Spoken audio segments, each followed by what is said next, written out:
In this short video, I am going to compare and contrast Europe and the US from a Panamanian perspective. I am going to focus on marketing and mostly on how much pride Europeans give to their own brands. During the video, you will see different photos of the advertisements used in each of the countries we visited during the 3 weeks we were studying abroad. Europe is very different from the US. When we arrived to any one of the countries, we usually had a guided tour of the city each Monday. We were a group of 23 students and 2 professors in each country, and that is why we had a tour guide in every city. When we got to the different places, I was able to see that this is really common in Europe. There were at least 5 more tour guides with different groups everywhere we went. I was surprised with the amount of tour guides we saw in each country because in Panama or the US, you scarcely see groups of tourists walking in the middle of the city with a tour guide.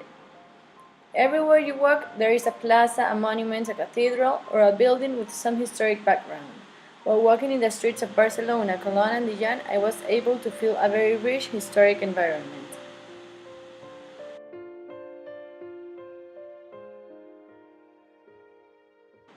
Europe still has a class of noble people, and many countries will mention the title in official documents. About 1% of family names still have a noble particle, and it doesn't have a meaning for some people. Europe also has hundreds of thousands of castles, reminding people on a daily basis of the time where nobility once ruled over everything.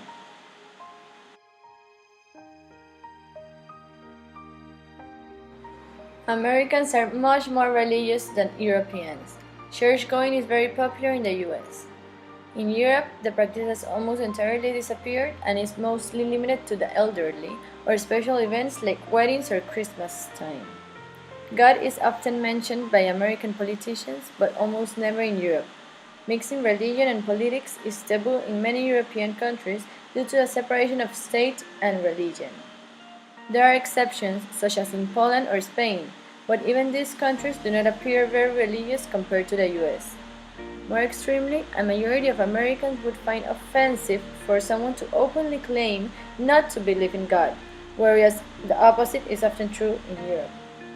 This caught my attention because even though Europeans aren't as religious as Americans, we saw enormous cathedrals in all the cities we visited.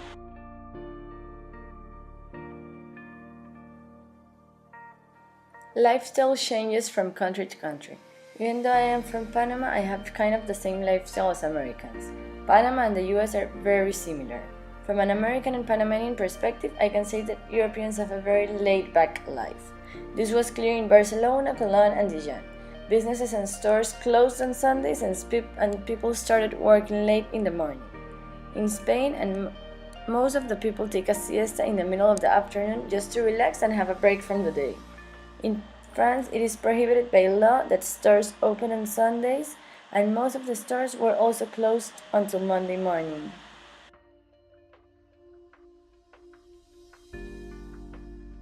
Europeans have a lot of traditional dishes from each region or city.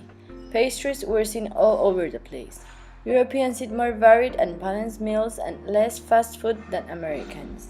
They also eat more cheese, yogurts, and on average drink more wine and stronger beers than Americans.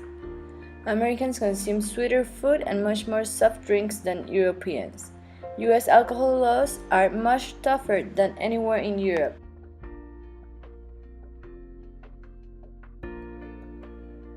It is interesting how the popularity of sports can be so different between Europe and North America.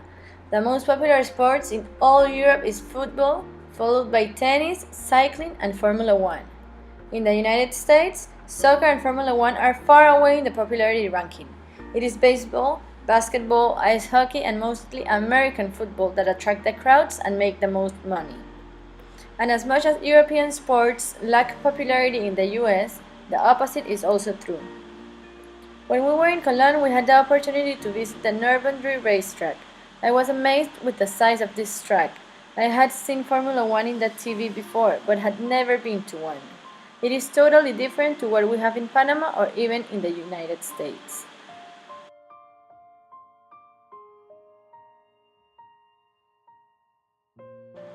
Foreign language learning in Europe is now compulsory in every country since primary school.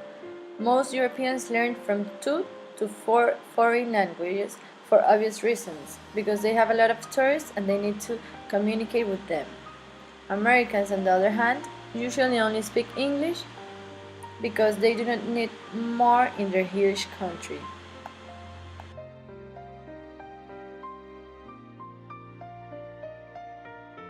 Pride is huge among Europeans.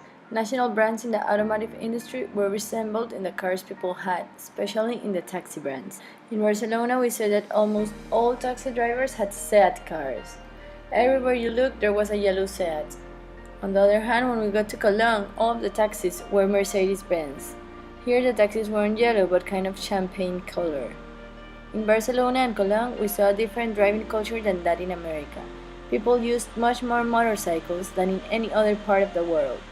In the streets, you could see how people parked their motorcycles with their locks in every corner. In Barcelona, they prefer to use motorcycles because it is less expensive and they can get faster anywhere they are going. I was really amazed by the amount of motorcycles in the streets.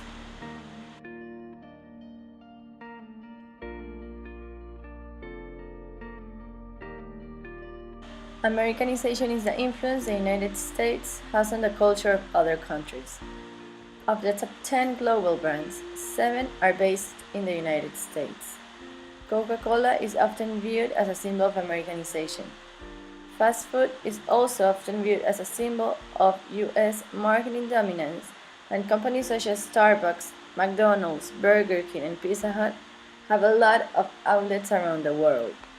In Europe, I could see that they have the same brands we see in the United States, and not only they had the fast food chains, but they also have the same hotels and luxury stores we have in the US.